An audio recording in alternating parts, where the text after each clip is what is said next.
So what is June Gloom, and how does it affect you, not only as an investor, but as a person in general?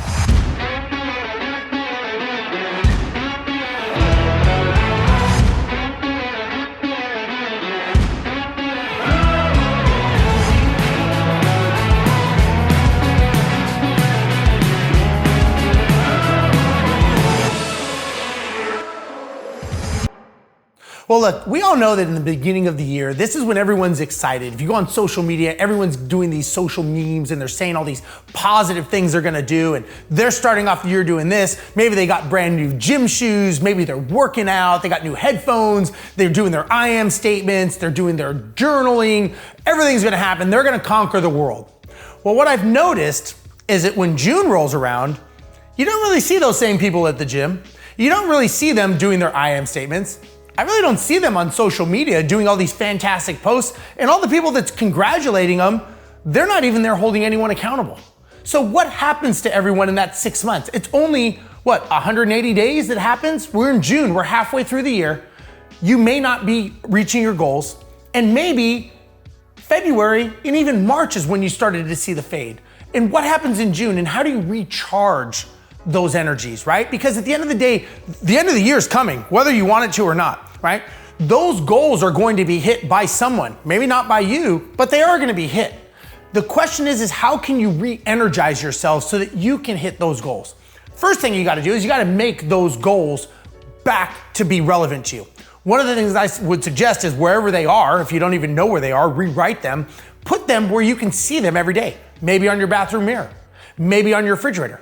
Hey, I know, how about on your phone that you look at almost 100 times a day, and you make it a screensaver on your phone so that every time you're looking at your phone, you're looking at your goals. Maybe it's to be in better shape. Maybe it's to make so much money. Maybe it's just to be with your family and friends a little bit more. Make it relevant so that you're doing it every day and you see it, right? The biggest challenge is we write these goals down January 1 and we don't even look at them until December 31st, and we're just hoping and praying that we got close to those goals. And then if not, you can just throw that year away and you can write brand new ones, and you go back on social media and you say all these positive things and everybody gives you these thumbs up and emojis and everyone's cheering you on, and then it doesn't happen again. Break the habit, break the cycle.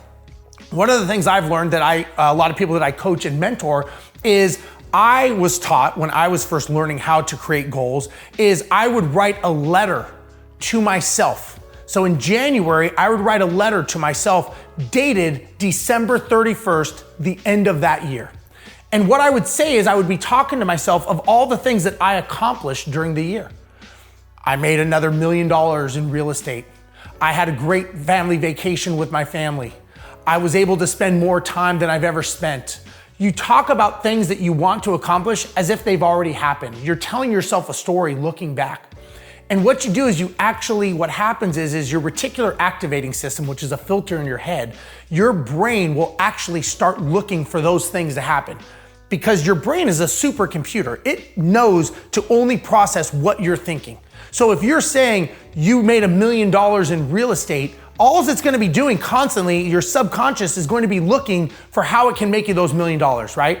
If you never think about it, it's not going to be there. But if you write it down, it's in your subconscious, and now you're heading in that direction, now your brain is going to be thinking that, right? So one of the things I would say is write that letter to yourself. Now, what I do for people that I coach is I have them give me this letter, and I mail it to them December 15th. And you would be amazed at how many people actually come very close or hit those goals at the end of the year because they actually wrote them down. So there's something to do with writing pen to paper. Don't type it, write it down old-fashioned way, put it in an envelope, and ask a friend, a family member, you can mail it to me, I don't care, have someone mail it back to you at the end of December. And you would be surprised how quickly you will see that you can actually achieve those goals. And when you have those end goals, start breaking them down into actionable items.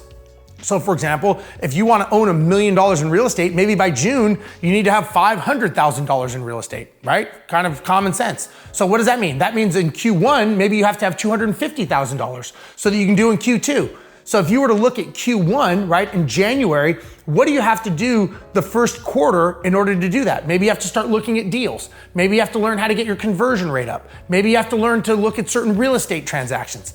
Those are things that are broken down into monthly, weekly, and then daily tasks. But all of that is geared towards achieving the quarter goal, which is geared towards achieving the year goal. So again, remember, if you want to have a successful end of the year, this is the June gloom. Everybody gets it. It's okay. It's okay to be depressed. It's okay to be unsure of where you're going. It's not okay to give up, and it's not okay to let yourself fail. So what you need to do is you need to really think about what are your goals, make them prevalent, make them in your face every day so that everywhere you go, you're looking at them. Because if they're not that important, don't write them down. Right? So think about that, write them down, put them everywhere you can, get it in your reticular activating system or your RAS, and make sure that every day you're doing something to get you towards that goal, and always write it down and always be focused on what that end goal is. I'm Steve Rozenberg, and we'll talk to you next time.